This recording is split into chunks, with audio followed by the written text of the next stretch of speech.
I'm using the occasion of this video to announce something rather important. I finally made my 40 obligatory quarters paid into Social Security to be eligible for benefits under the Social Security program.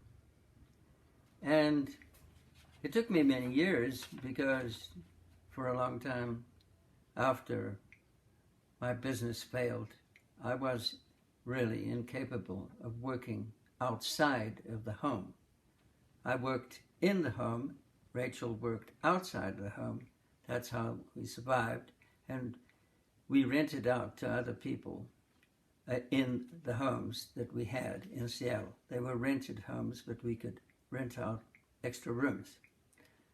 And so I had to form a company here that ostensibly was improving the condition of this building for it to be able to be sold. And so I was able to add 2.5 years of employment to my Social Security account. That means 10 more quarterly payments. So I finally got what I would get after having completed that, after living in the United States for close to 50 years. And here it is. This is the Social Security statement I got day before yesterday. And it says, I'm now eligible for benefits, and I should be getting, the estimation is I should be getting about, as they say, $429 a month.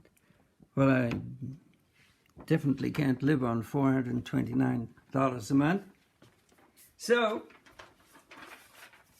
what are we going to do? Well, we have this record for sale that took us 2 years to fully organize, put together, and execute. And it was a very small run of records. The intention was to put out 50, largely for the collector market, and those would be people who had been made interested in the kind of music I put out by my previous album releases. So we made 50 of these, the premium version. It's a gatefold version, and it's got this beautiful artwork by Rachel, and got all kinds of verbiage by me in it, but it's a little bit interesting. And we have managed at this point to sell 43. So we got 7 to go. I'm sure we'll get rid of them some way, but I mean, I'd like to do that sooner than later. And for people who didn't want to buy the collector version, the pressing company gave us the option of getting 50 more pressed for a ridiculously low added price. And so we took it with the intention of putting out this economy version at $40 a piece. For those who really aren't interested in joining the collector market, but who would like the record just to play or whatever purpose. So our problem is that we've explored just about every option we can to get the news out there. And now we're at an impasse. And I've been feeling like, I don't know what to do next. But there's always intuition. Intuition is a strange thing. Ideas pop into your mind. You don't know how they got there, but when they get there, you say, wow, yeah, maybe that's something I can use. And I've done that in the past to good effect. In fact, it's probably what saved my hide when I set out from South Africa with absolutely no money. How I ended up here in Eastern Oregon, well, that's a big story. Big story. But there were so many places where it seemed like I couldn't go any further, and something happened. Well, I'm always on the lookout for little signs.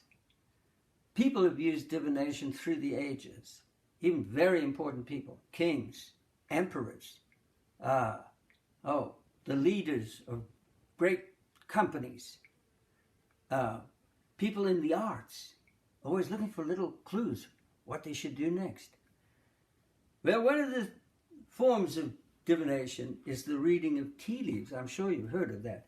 I think it arose in India, where they have all kinds of people who claim to have psychic abilities, who they said that they could look in the tea leaves that were left in the bottom of a cup and tell you what your future would be, or perhaps tell you what to be aware of or what to take advantage of. This morning I came across a slight variation on that theme, and instead of reading of the tea leaves, it was reading of the coffee grounds.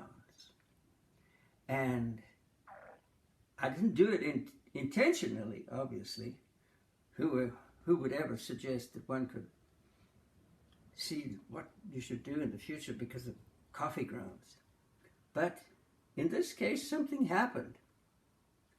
And I had used this coffee making instrument, this AeroPress thing, and I'd taken off the filter holder so the coffee grounds could dry into a plug. And I was about to take off this plug and wash this old thing, and then I noticed something. And it gave me a clue. And I wonder what you think of it. Do you see what's there? Is that not a clue? That is an X. And I thought to myself, X? The SpaceX. X. Like formerly Twitter. And I thought, I haven't used Twitter, and I was never a Twitter kind of guy. It just seemed, I don't know, ephemeral and trivial. But anyway, I didn't. But lots of other people are. And lots of other people get their message out through Twitter, now X. And I was thinking, maybe it's a sign from the universe that I should use X some way. Like maybe use Twitter, or maybe buy X stock now that there's a bit of a slump in the market. Or, and here's the other one, which is quite a load of, it's just kind of far out, but it's kind of fun thinking about it. X is owned by a fellow South African expat. And he's a little younger than I am, but maybe he can relate to the connection that we share, in that we are both ex-South Africans striving to do something here in America. He's remarkably successful. I am remarkably unsuccessful. But I think these albums are pretty nice, and maybe Elon would like to buy this collector version. Or maybe, if he's feeling a little bit tight, a little bit hard out for cash this month, he could buy this economy version. What do you think about that?